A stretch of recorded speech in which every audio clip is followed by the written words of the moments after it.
Today's Crosswalk Devotional Podcast is sponsored by the David Caleb Cook Foundation.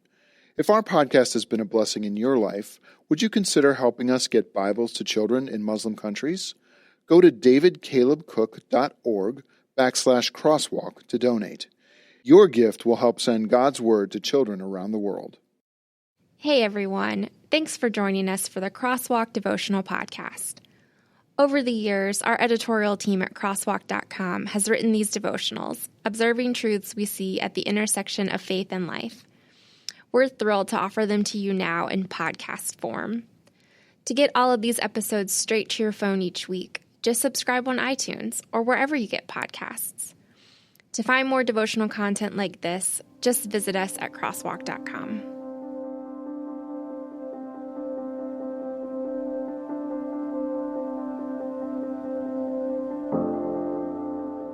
The Year of Hidden Blessings, written by Catherine Britton, read by Stacy Marshall.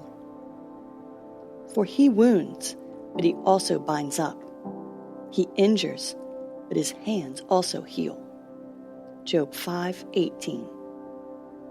Every good and perfect gift is from above, coming down from the Father of the heavenly lights, who does not change like shifting shadows.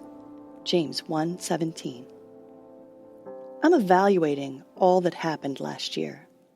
I always appreciate the post-holiday lull that allows for more quiet reflection, even if I don't go crazy on the New Year's resolutions. I need that time to stop going, and just take a look at what God has done. In summing up this year, I'm calling it the Year of Hidden Blessings. I nearly burnt my house down in February. Ended up in the smushed middle car in a 5-car highway accident in May, nervously watched the school system where my husband works make staff cuts, and more. I feel lucky to have survived the year, and I don't mean that as an exaggeration.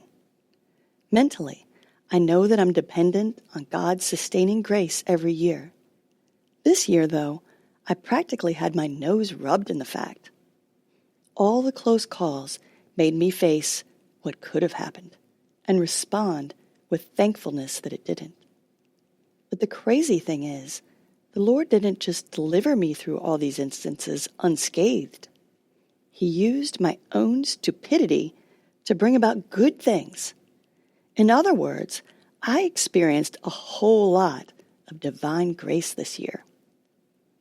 In what has become known as the fire, half our cabinets burned, our refrigerator and stove were effectively destroyed, and various portions of drywall got pulled down by a fire department focused on safety precautions.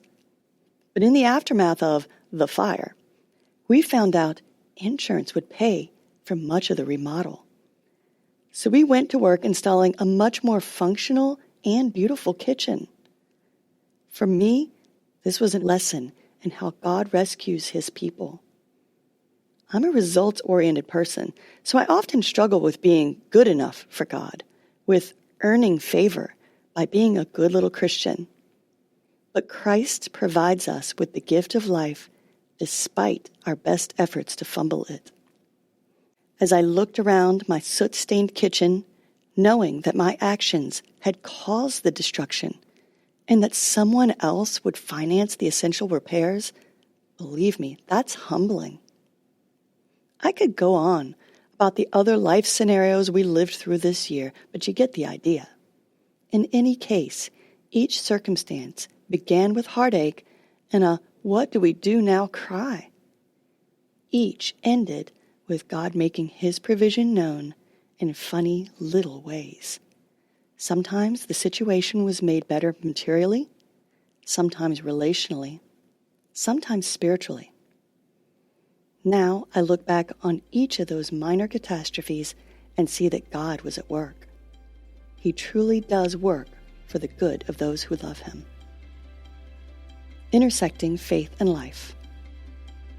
Everyday mercies surround us. After this year, I'm convinced that God uses every circumstance to bless us. That doesn't mean we'll never suffer or that we'll always come out on top. Instead, it means that he will use our circumstances to bring us closer to Himself. That's the greatest gift we can ask for. Hey listeners, thanks for joining us for the Crosswalk.com devotional podcast.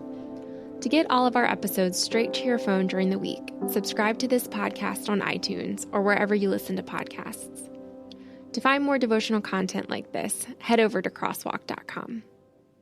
Did you know that children between the ages of 4 and 14 are 4 times more likely to accept Christ than they will be as adults? And that need to share the gospel and the love of Jesus with precious children is even greater in the Muslim world, where many never hear about Christ's love for them. You can help lead children in Muslim countries to Jesus by sending them a Bible through the David Caleb Cook Foundation.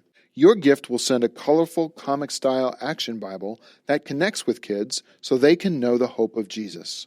So please, give your best gift today at davidcalebcook.org/crosswalk and watch as God transforms these children to transform their world.